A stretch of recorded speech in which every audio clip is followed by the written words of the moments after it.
Tu as déjà remarqué que certaines des personnes les plus intelligentes que tu connais sont aussi les plus stressées financièrement? Elles lisent des livres, elles comprennent l'économie, elles peuvent expliquer les intérêts composés mieux que n'importe qui, mais leur compte en banque, toujours en difficulté. Pendant ce temps, quelqu'un de moins brillant construit discrètement sa richesse. Ça m'a longtemps dérouté, jusqu'à ce que je réalise quelque chose d'inconfortable.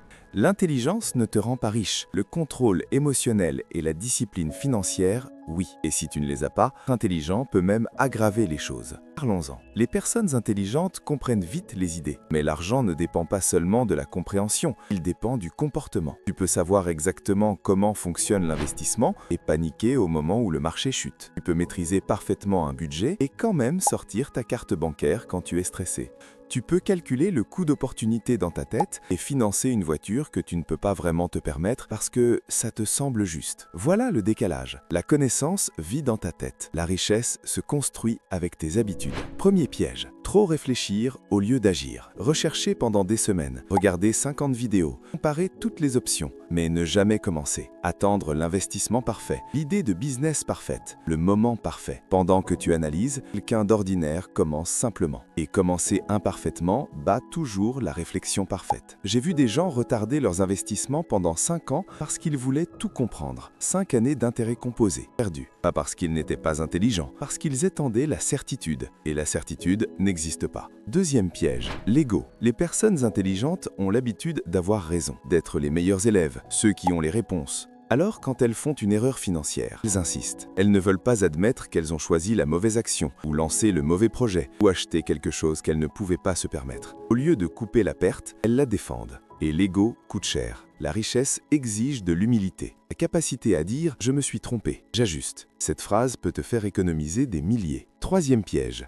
les dépenses émotionnelles. C'est plus subtil. Les personnes intelligentes sont souvent ambitieuses. Et les ambitieux se stressent, ils s'épuisent, ils ressentent une pression constante. Alors, l'argent devient une récompense. J'ai travaillé dur, je le mérite. Cette phrase a détruit plus d'épargne que l'inflation. On ne devient pas pauvre parce qu'on a fait un seul gros achat. On le devient en se récompensant chaque fois que la vie devient lourde. L'intelligence ne te protège pas de ça. La conscience émotionnelle, si. Voici une vérité dont on ne parle pas. Les personnes intelligentes ont parfois du mal avec la discipline, parce que beaucoup de choses leur ont toujours semblé faciles. À l'école, tu pouvais réviser la veille et réussir. Tu n'avais pas besoin d'une structure stricte. Mais l'argent ne fonctionne pas comme ça. Tu ne peux pas rattraper 15 ans d'investissement en quelques années. La richesse récompense la régularité, pas les coups d'éclat. Et si tu as l'habitude de gagner grâce à ton talent, apprendre à gagner grâce à la routine peut sembler ennuyeux. Mais ce qui est ennuyeux construit des comptes bancaires solides. Alors, qu'est-ce qui change vraiment les choses ? Passons au concret. Première étape, séparer l'intelligence de ton identité. Arrête de dire « je suis intelligent, je vais m'en sortir ». Remplace ça par « si ce n'est pas planifié, ça n'existe pas ». Automatise tes investissements. Automatise ta épargne. Supprime les décisions inutiles. La volonté s'épuise. Les systèmes, non.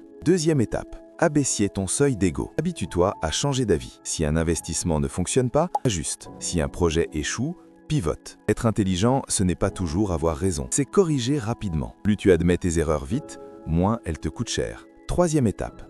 Développer ton contrôle émotionnel. Avant tout achat non essentiel, attends 48 heures. Pas parce que tu ne peux pas te le permettre, mais pour prouver que c'est toi qui décides. Cette pause construit la discipline. Et la discipline construit la richesse. Quatrième étape. Privilégier la constance plutôt que l'intensité. Tu n'as pas besoin d'un coup de génie. Tu as besoin de 200 petites décisions correctes et répétées. Investis chaque mois. Suis tes dépenses chaque semaine. Réévalue tes objectifs chaque trimestre. Simple, répétable, efficace. Voici la vérité. Le monde ne te paye pas pour ton intelligence. Il te paie pour les problèmes que tu résous de manière constante et pour les actifs que tu construis avec patience. J'ai rencontré des personnes brillantes noyées dans les dettes et des élèves moyens financièrement libres. La différence ? Les habitudes, la maturité émotionnelle et la capacité à retarder la gratification. Si tu te sens visé par cette vidéo, c'est une bonne chose. Ça veut dire que tu es conscient et la conscience est la première étape. Tu n'as pas besoin de devenir plus intelligent. Tu as besoin de devenir plus stable, plus discipliné, plus patient, moins réactif. Commence petit.